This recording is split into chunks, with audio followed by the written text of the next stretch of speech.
Imagine you're filling 2 big buckets with money every month and somehow the buckets still feel empty.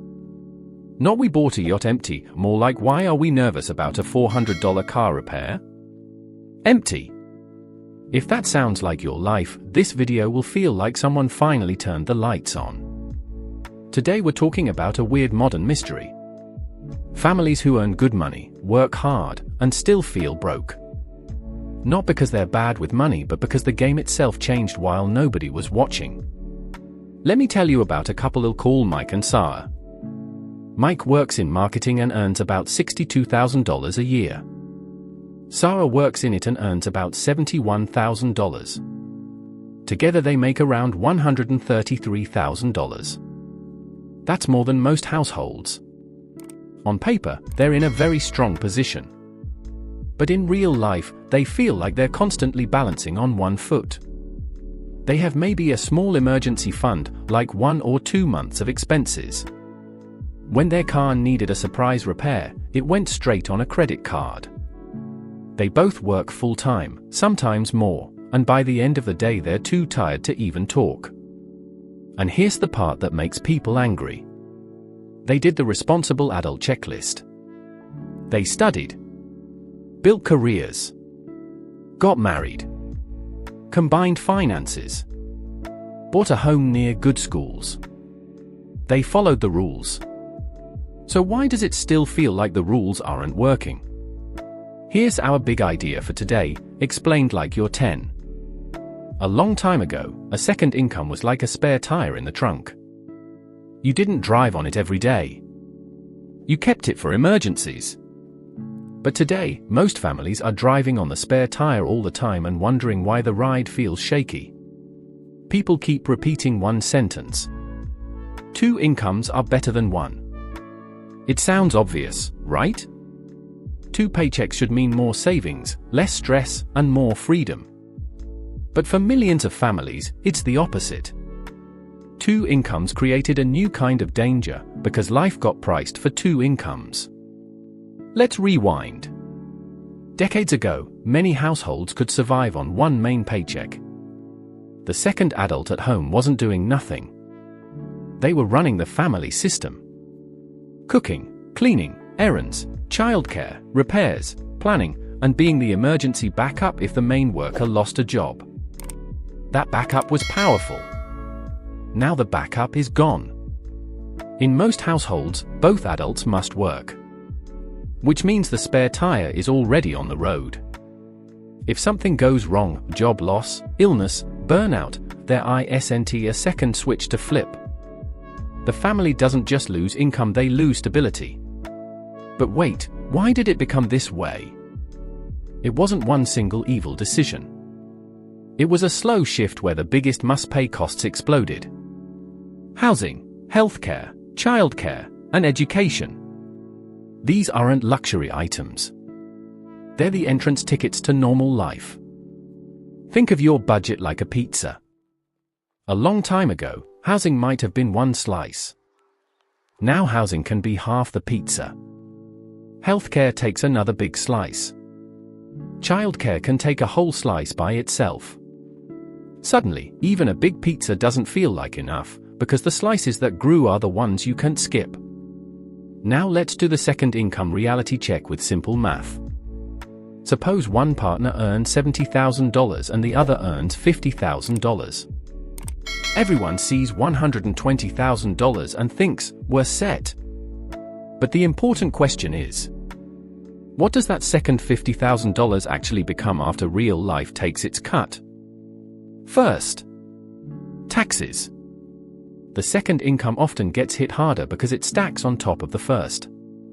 So that $50,000 might drop to something like $33,000, $35,000 after federal, state, and payroll taxes, depending on where you live. Second, childcare, if you have kids. Childcare can easily cost $10,000, $20,000 per child per year, and in expensive cities it can be even higher. With 2 kids, that second income can disappear fast before you even talk about anything else. Third, commuting and to-worker costs. Two jobs often means two commutes, more fuel, more car repairs, sometimes a second car, parking, extra insurance, and more grab food because we're late spending. These aren't huge individually, but together they can be thousands per year.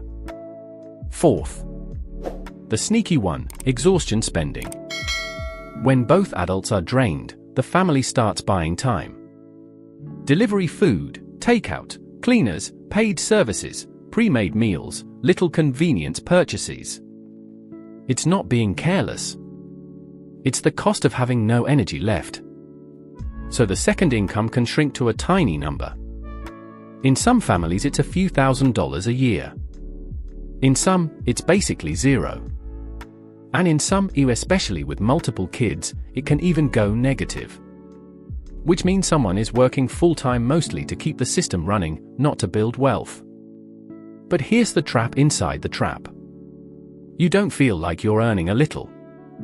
You feel like you're earning $120,000. So you make big decisions based on the big number. Bigger house. Bigger mortgage. Bigger payments. The bank approves it because the math works as long as both paychecks never stop. That's like building a bridge that only stands if the wind is always calm. The day the wind gets strong, the job loss, sickness, burnout, the bridge shakes. And because the family's fixed costs were built for two incomes, losing one income can feel like falling off a cliff, not taking a small hit. Now let's talk about the bidding war effect in kid-friendly terms. Imagine a school cafeteria sells the best lunch for $5. Then suddenly everyone gets an extra $5. What happens?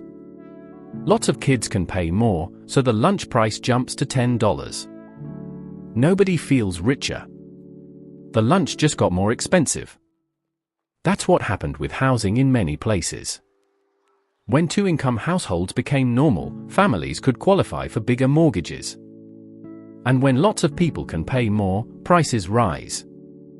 So two incomes didn't buy extra comfort, it often just became the new minimum to buy what one income used to buy. The same thing happened with good school neighborhoods. Parents want good schools. Good schools are often in more expensive areas.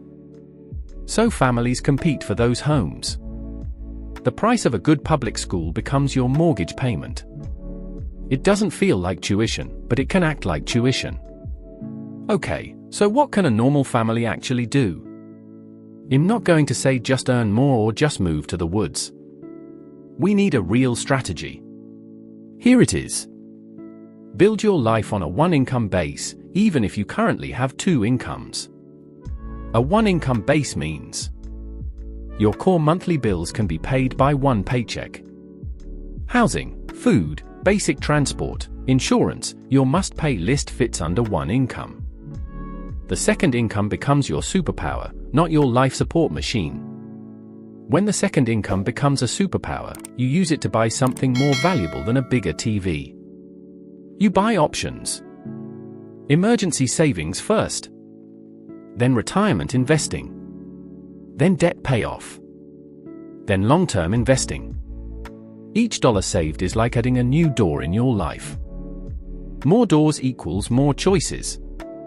Will this require saying no to some upgrades? Yes. It might mean a smaller house than the bank says you can afford. It might mean driving the older car longer. It might mean choosing good enough instead of the best. But you're not losing, you're trading shiny stuff for safety and freedom.